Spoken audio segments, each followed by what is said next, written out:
ان کو بھیجا کوفہ کہ جا کے یہ دیکھو کہ کیا وہاں پہ سچویشن ہے، یہ لوگ اس طرح سے کہہ رہے ہیں، وہ اتنا مجبور کر رہے ہیں، تو ذرا وہاں پہ جا کے خبر لے کے آؤ کہ کیا ایکچولی سچویشن۔ اب مسلم بن عقیل جو ہے وہ کچھ لوگوں کے ساتھ کوفہ کی طرف گئے ہیں۔ کوفہ جب وہ پہنچے تو اتنا لوگوں نے ان کا وارم ویلکم کیا، اتنا خوشی سے ان کا استقبال کیا کہ مسلم بن عقیل جو ہے وہ حیران ہو گئے کہ یہ تو لوگ 100% ان کے ساتھ ہیں، اور کہتے ہیں کہ فوراً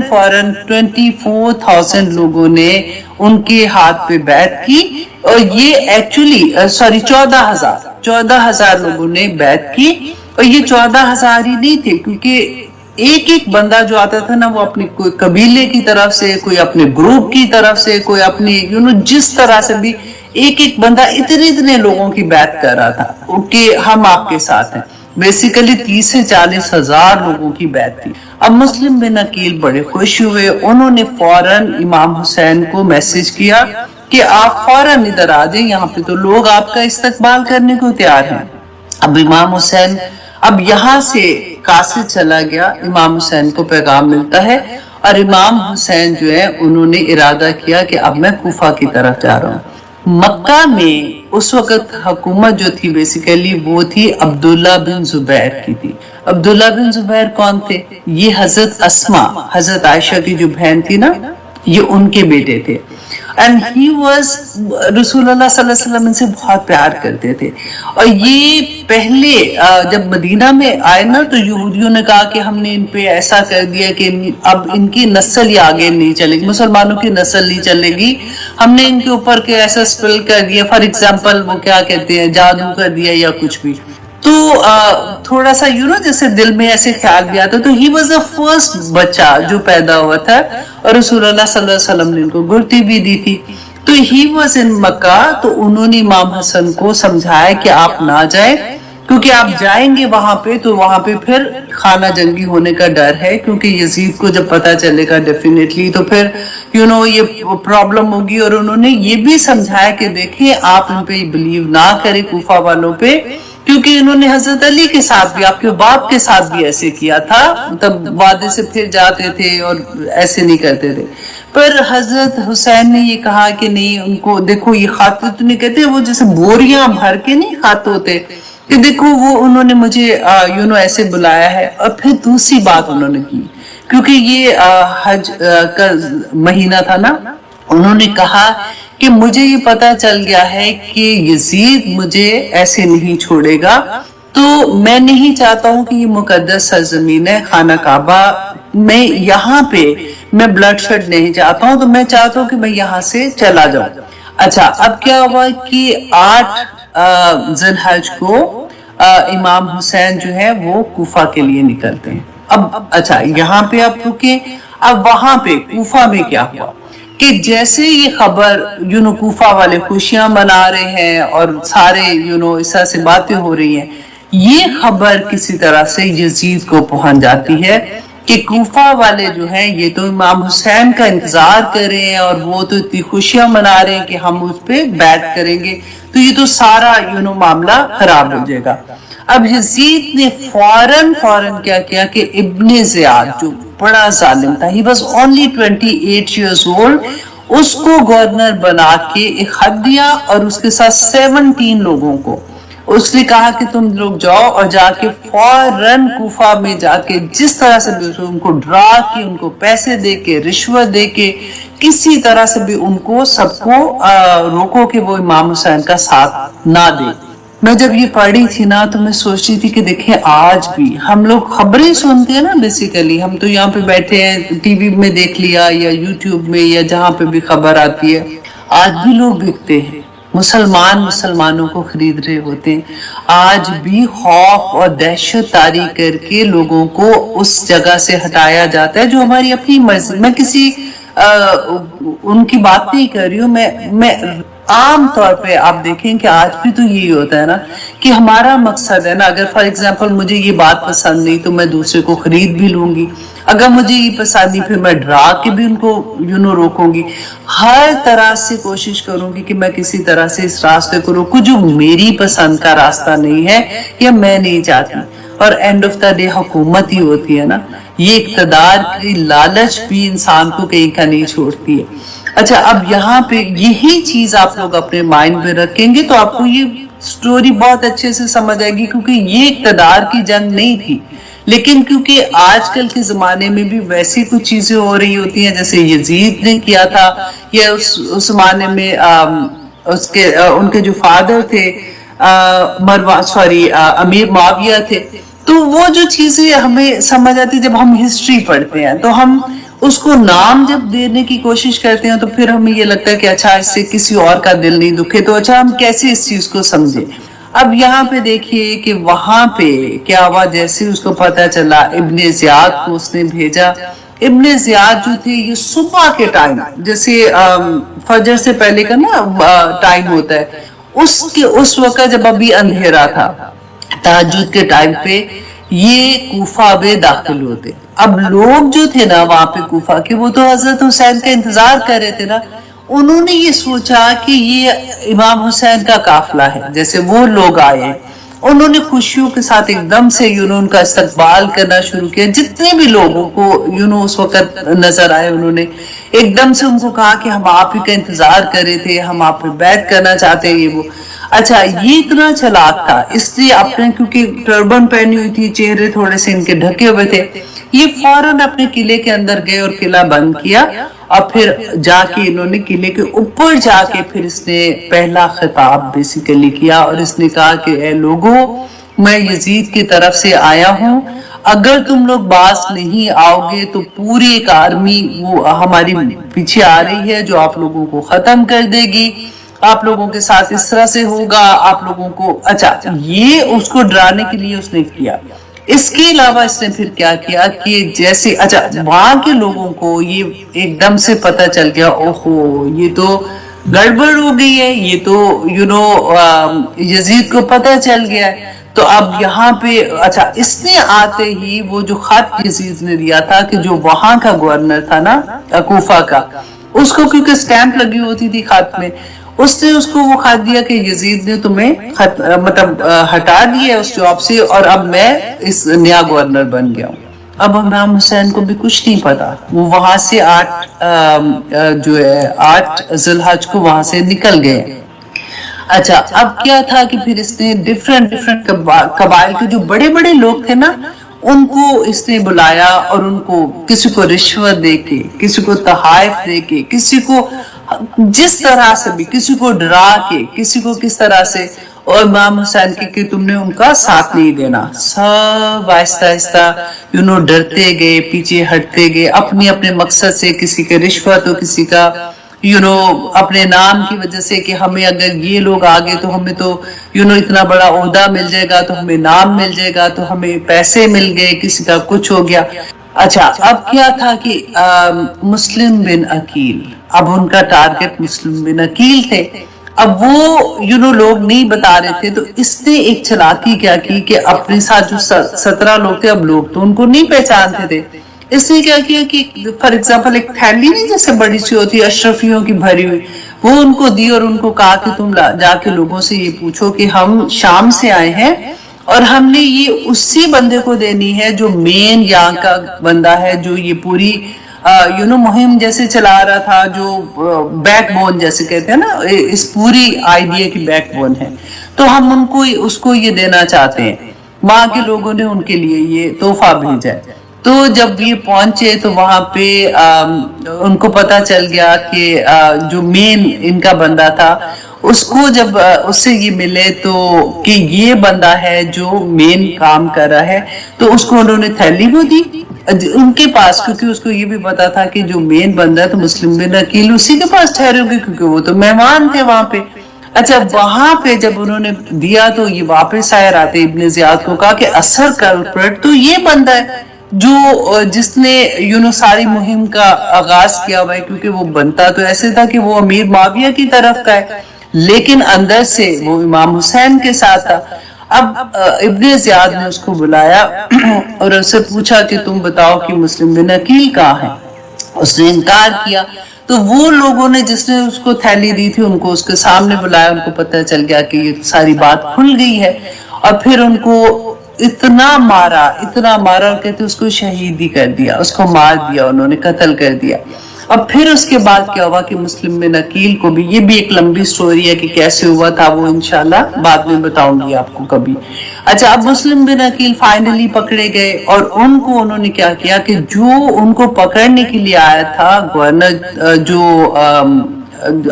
ان کے آرمی کے جیسے بندے تھے, ان کا پورا گروپ تھا جس کو انہوں نے فوج کے بندے تھے, اس طرح سے ان کو بھیجا تھا. اس نے کیا کیا, آ کے جب مسلم بن عقیل کو پکڑا تو انہوں نے کہا تھے تو مسلمان ہی نا.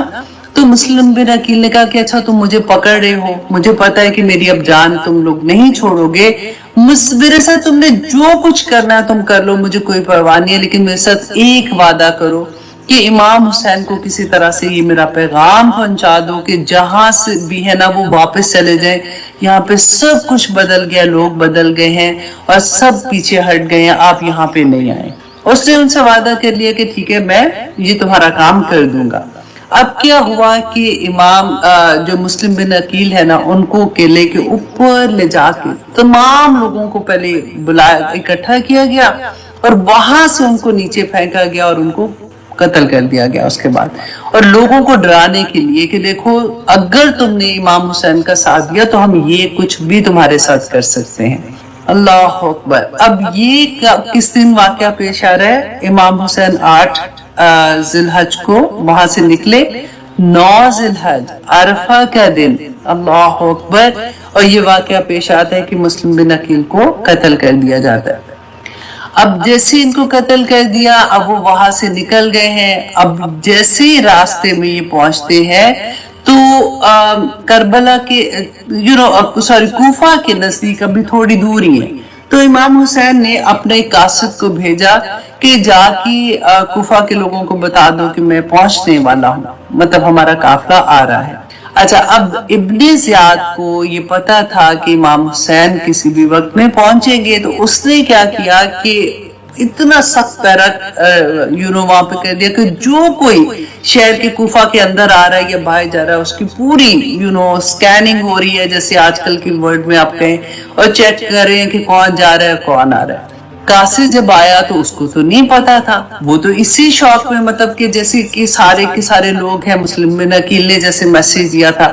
تو اس سے جب پوچھا تو اس نے کہا کہ ہاں میں تو یہ پیغام لے کے آیا کہ امام حسین بس پہنچنے ہی والے ہیں. تو اس کو پکڑ لیا, اس کو بھی اسی طرح سے لوگوں کو اکٹھا کیا اور جو ہے اوپر سے ان کو بھی نیچے پھینکا اور ان کو قتل کر دیا گیا. اچھا, جب یہ قاصد واپس نہیں گیا نا تو امام حسین نے ایک اور قاصد بھیجا کہ ان کو جا کے وہ یہ اطلاع دے دے. اب یہ جو دوسرا قاصد تھا اس کو بھی اسی طرح سے پکڑا. جب اس کو قلعے کے اوپر لے جا رہے تھے نا تو اوپر جا کے اس کو پھینکنے سے پہلے اس نے چیخ کے ایک دم سے کہا کہ لوگوں امام حسین پہنچنے والے ہیں, تم لوگ تیار ہو جاؤ. اب وہ یہ اس کو نہیں پتا تھا کہ سارے کے سارے لوگ اتنے بدل گئے ہیں. اس کو یہ تھا کہ ابن زیاد نے ایسے کر رہا ہے لیکن لوگوں کو میں انفارم کر دوں تاکہ یہ لوگ اپنی تیاری کر لیں. اس کو بھی قتل کر دیا گیا. اب کیا ہوا تھا کہ امام حسین اب بالکل جیسے اس کے کوفہ کے نزدیک پہنچ رہے, بلکہ کربلا کے بالکل پاس ہیں.